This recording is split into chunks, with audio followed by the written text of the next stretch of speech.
Hello again and welcome to Pearl Magazine. The Olympic Games have just gotten underway in Tokyo on Friday, and several medals have already been awarded in various events, including cycling, fencing, and weightlifting. Hong Kong has 46 athletes competing in sports such as swimming, table tennis, and badminton, and others are actually preparing for the next Games in Paris. As Pearl Magazine finds out, these local athletes are venturing into uncharted territory and will be making history. The Tokyo Olympics opened 2 days ago, a year late, but still enough for those who worked to make it there. The Olympics are an event that every competitive athlete strives towards. It's done if I get to the Olympics. What more could I want? I could go back to being a pure skateboard lover.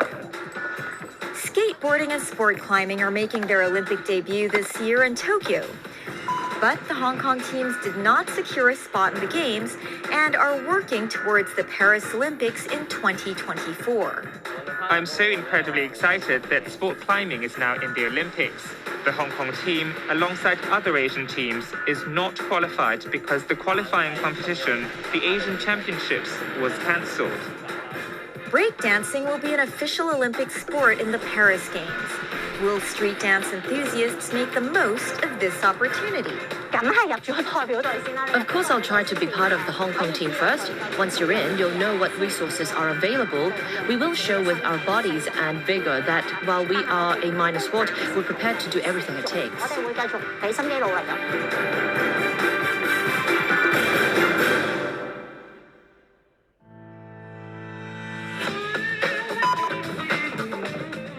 "26-year-old Ao Chi-feng is a full-time climber in Hong Kong. He usually practices speed climbing at this climbing wall in Qingyi. We're after speed. We compete to see who can climb faster. The same wall is everywhere in the world. Even the locations of the boulders are exactly the same. All climbers need to do is to get to the top as quickly as possible. My record is 6.03 seconds. On your mark. Sport climbing is making its medal sport debut at the Tokyo Olympics. Climbers will compete in speed climbing, lead climbing, and bouldering. The combined results from the three events determine their final ranking. Ao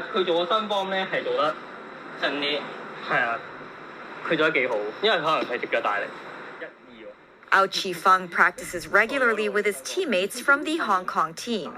They film their training and review it afterwards.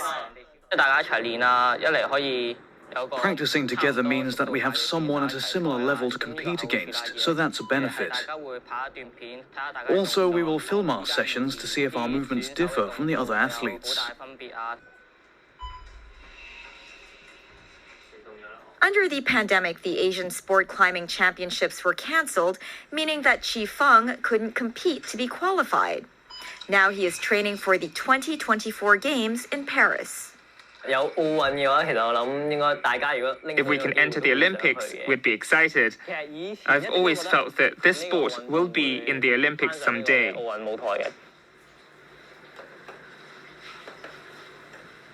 Chi-feng feels that the lack of overseas competitions during the pandemic has limited his chances to improve. In many European countries or even China, competitions are still going ahead during the pandemic, but Hong Kong has almost completely stopped. I believe my climbing might have deteriorated a bit, lagging behind others. My personal best is 6th in the Asian Games. I'm 2nd in Hong Kong at the moment.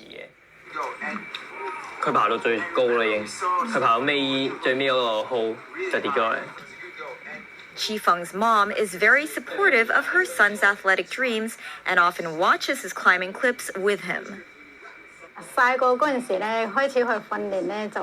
When he had his training as a kid, I'd always go with him, and I wouldn't miss any of his competitions. If he's passionate about it, he'd do his best, he'd do well. My family are my biggest supporters. We're not very well off, but they put whatever they have in me. Many think that it's hard for athletes to make a living and that studying is the only way out. My mum isn't bound by such thoughts. She lets me do whatever I want. So my athletic career has been relatively stress-free. The Tokyo Olympics have been delayed for a year due to the pandemic. And from this game onwards, the host country can propose the addition of new sports to the International Olympic Committee. 5 new sports, skateboarding, surfing, sport climbing, karate, and baseball, are new additions to the current games. In total, Hong Kong has 46 spots at the Tokyo Olympics, including Grace Lau for karate.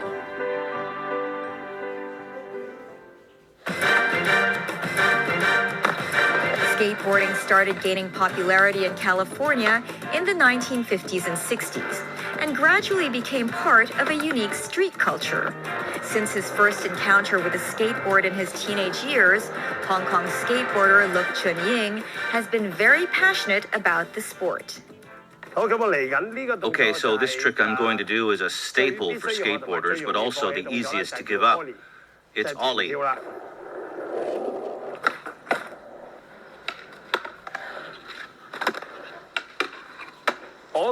It's such a cliche, but in skateboarding, it's really just perseverance, because a lot of the time is spent on learning and failing at performing a trick.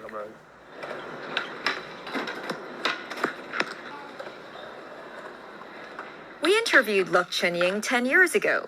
He had bagged the gold medal for skateboarding in the X Games Asia a year before that. I might have to practice 2 to 3 months to master a trick. I practiced and practiced as a child. I won't drink or have a break until I've learned it. A decade has flown by, but his determined smile remains the same. He says he never expected skateboarding to become an Olympic medal sport. To Asian regions like ours, where street culture is slow to develop, the government might support skateboarding if it is an Olympic medal sport. And we'll get very good skate parks like this. And that's beneficial to our sport. The facilities in Hong Kong are improving. For example, this one is an Olympic-level skate park.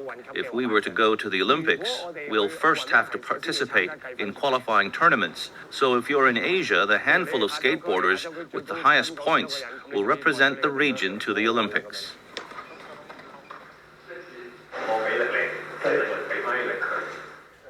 In order to stay at the top of his game, Chun-ying trains with a personal trainer regularly.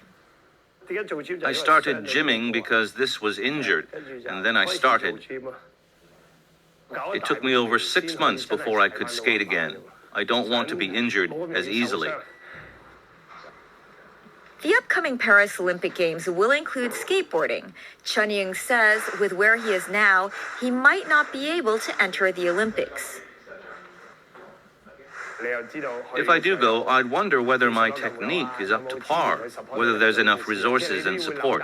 However, I also realize that I may not be able to go. I just think that if I could experience this historical moment firsthand, that's me, done. My skateboarding career will be over as I head to the Olympics. What more could I ask for? I'll be a skateboard enthusiast after. Nobody wins all the time. Chun-ying has cried over losing competitions, but he's since learned to move past the results. It was my second Asian Beach Games. We were given a minute to perform our own tricks, but somehow I couldn't do any of them, and I cried. Everyone watched me cry. But since then, I focused on how to improve on my tricks. And that I was there to learn rather than on winning. There will never be a world's best skateboarder in the world. My target for myself has always been to challenge myself. I'd work on whatever I want to and need to. Therefore, my targets are never in the competitions.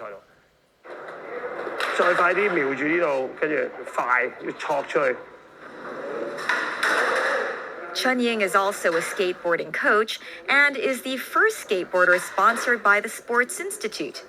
He's fought for more resources for the sport, but has encountered many obstacles.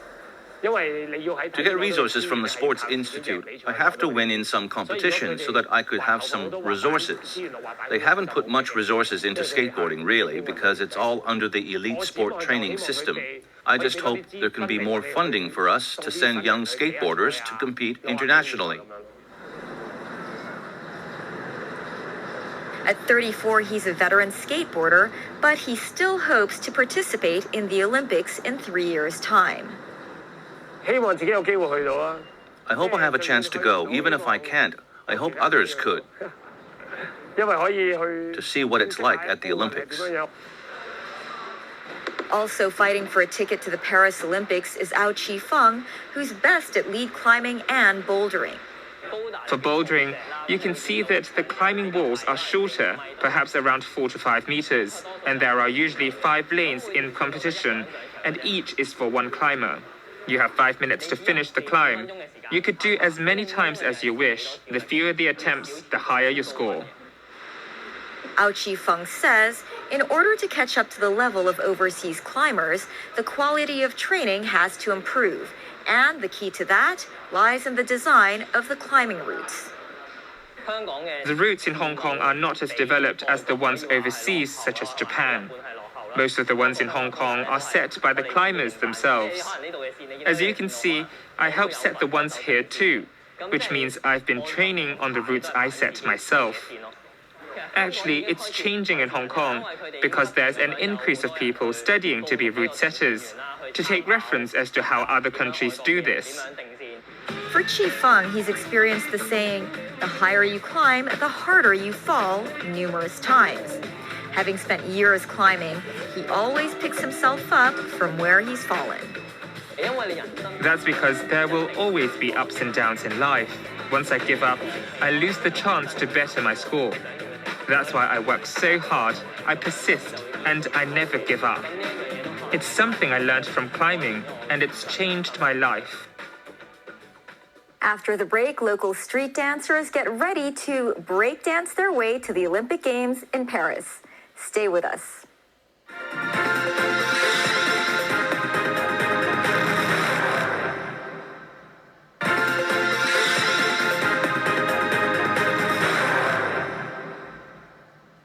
Welcome back to Pearl Magazine. Breakdancing emerged in the 1980s, popularized by movies and TV shows. This cultural phenomenon has finally made it to the world stage as one of the new medal sports in the 2024 Paris Olympics. What are Hong Kong hopefuls doing to fight for entry into the next games?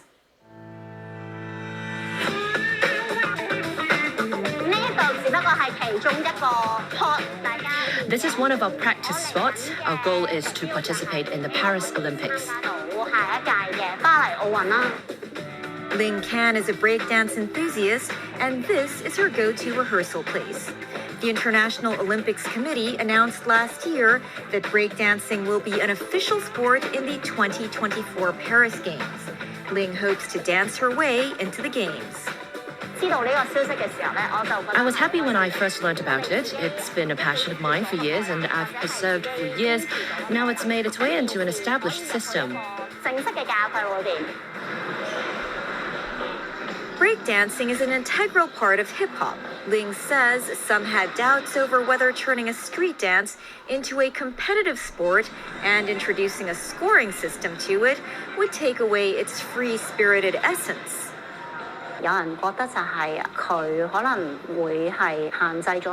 Some say this limits our creativity and it's restrictive, which impacts on artistic expressions. I believe there is an intrinsic cultural and artistic value. But if you were to be involved in the platform or competition at the highest possible standard in human history, you will need some rule, a scoring system, to tell the public why one wins and why one loses.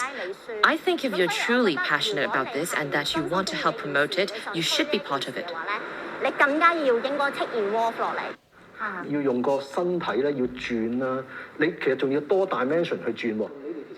To participate in the Olympics, first you have to qualify. The Hong Kong Dance Federation has held 4 trials to select a Hong Kong team for the Olympics. Ling participated in these trials. The first one was in April, and the second one is this month. About 200 athletes have registered now, and over 100 participated in the first trial. If you win, you will be awarded certain points. After 3 trials, they will be ranked based on their 2 best scores. The top 4 dancers will represent Hong Kong. When they dance in the 4th trial, we call it the championships. That would determine the amount of funding they get and their priority in representing Hong Kong in overseas competition. George Yip, chairman of the Hong Kong Dance Federation, says body, mind, and soul are all judged. Body refers to how the dancers utilize their bodies. Mind is the artistic quality of the dance which comes with judging criteria. And soul is how the dancers interpret their dances. These 3 areas are judged in the Olympics. The use of the body is about your technique, continuity, and how much energy is used, and whether you're pushing your body to the extreme. Artistically, whether it's creative with original routines and whether you display a personal style. In the interpretation, whether you can surprise the audience and infuse your emotions. So there are details within the 3 areas.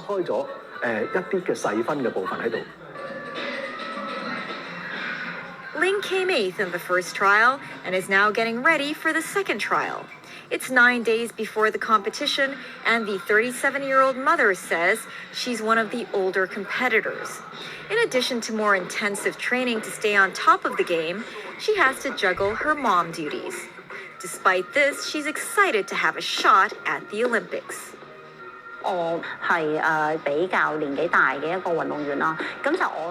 am an old athlete and I hope to perform well. I keep telling myself I have to make the 2-4.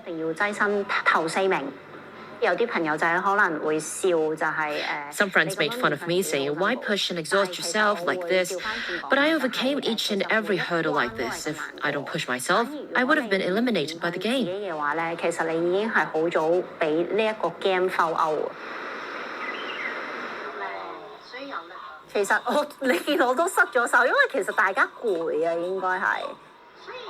Ling's husband Frankie has always been supportive of her passion for breakdancing. He's her photographer and videographer, making records of her rehearsals and competitions and uploading them online to help promote the sport.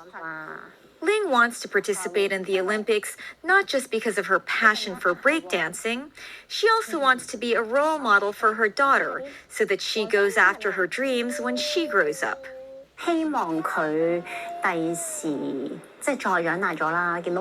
When she grows up and sees some of my record interviews, clips from competitions, they might not necessarily pursue dancing as I did. What I want them to see is perseverance.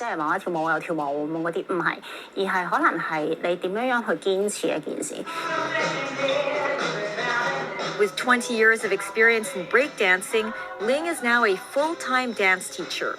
She says that breakdance's Olympic debut in Paris will make this form of street art more popular, taking it from underground to international stage. This is coverage from ages ago. Perhaps it's an image street dancers give off that they could only be found at night in the streets. When more people participate and word of mouth gets out, people will know this too. It's another art with cultural and artistic value. Both parents and their children can truly enjoy it. It's not every day that a sport makes it to the Olympics and has generated so much noise. It's much better than us saying, "This is fun, come join us." There's no guarantee that the demonstration sports featured at each Olympic Games will continue at the next ones, such as karate and baseball in the Tokyo Olympics, which won't be featured at the Paris Games. Breakdancing is being included instead. Ling hopes that breakdancing will eventually become an Olympic medal sport. Breakdancing is a demonstration sport. A medal sport is like track and field, those featured in every game. Whether demonstration sports go ahead depend on the resources and venues of the host country. I think breakdancing is pretty low cost as compared to track and field events that require a huge sports ground. Breakdancing doesn't need that. Give it a platform and means to play music. That's it. It's low cost but captivating to watch. I hope the event will stay. breakdancing being featured alongside other Olympic sports is a milestone for street dancers.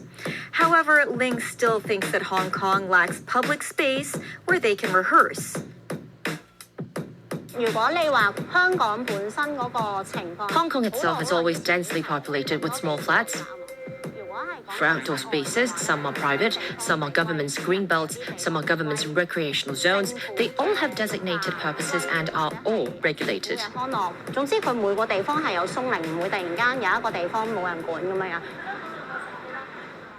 In the past, Tsim Sha Tsui is where all the best street dancers were.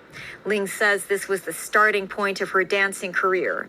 She's been chased away many times when rehearsing here.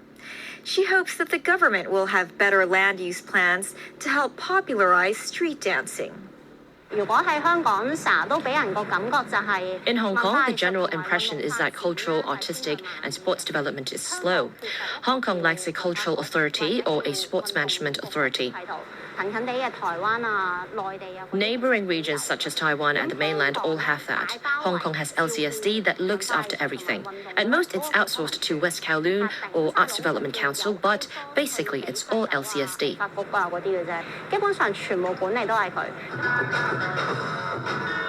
Today is the second trial. Ling is hoping to make it onto the Hong Kong team. George Yip says the team will be finalized soon. Today, participants with the highest scores will be selected. We take the best 2 scores of the 3 trials. If they have good results from the last trial and from today, they have a good chance of representing Hong Kong. Once they make the Hong Kong team, we will see whether there are international qualification events. We will then send them to the qualifying rounds. Hopefully, they will get good results and get to the Olympics.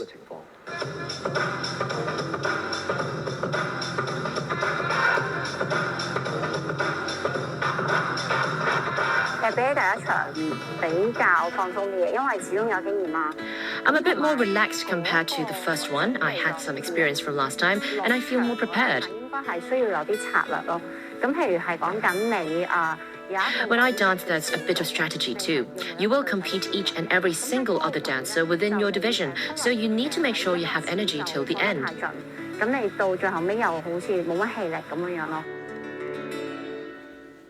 That's Pearl Magazine for this week. Next week, musicians are finally returning to the stage after a year with little or no work. And we look at the struggle of schooling for the deaf. See you then. Good night.